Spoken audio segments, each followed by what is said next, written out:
Nagkasala ang daddy mo. Pero hindi ito ang panahon para kamuhian mo siya. Kailangan niya tayo. Damayan natin siya.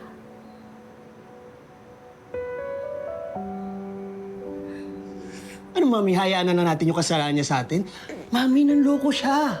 Pati tayo. Ikaw at ako. Gustuhin ko man na magalit sa kanya. Nangingibabaw sa akin ang awa at pagmamahal. Naging mabuti siyang ama sa'yo. At naging mabuti at tapat siya sa akin. Nasilaw siya sa pera kaya nagawa niya yon. Pero nakakulong na siya. Mababayaran niya rin yung kasalanan niya. Mami, kasalanan niya yun. Tapos dadamayan pa natin siya? Oo, tatay ko siya. Pero sana inisip man lang yung kapakanan natin bago siya gumawa ng mali, di ba?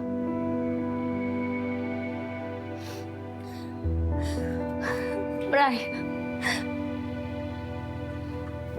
anak, kailangan niya tayo.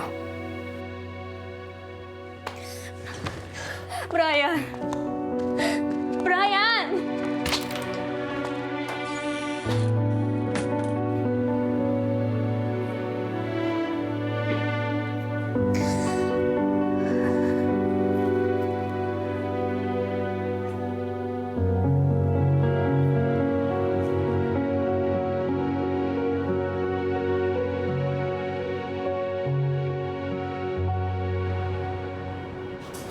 Magkanda!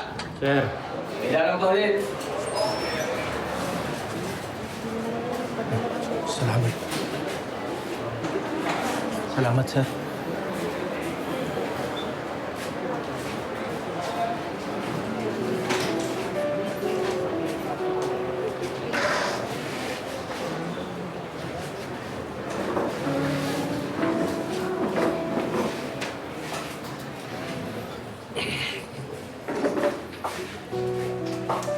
Brian, nasaan ang mami mo? Hindi alam nung mami na pumunta ako dito. Gusto ko lang maliwanagan. Alam ko marami akong kasalanan.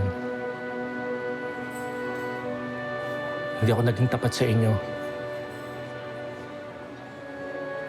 Nagawa ko lang naman yun dahil sa pagmamahal ko sa inyo. Kung talagang mahal mo kami, sana protektahan mo kami. Hindi ko naman hinagad yun eh. Hindi ko hinangad yun. Ikaw yung naghangad ng magandang buhay. Hindi ko naman hiningi yun eh. Ikaw.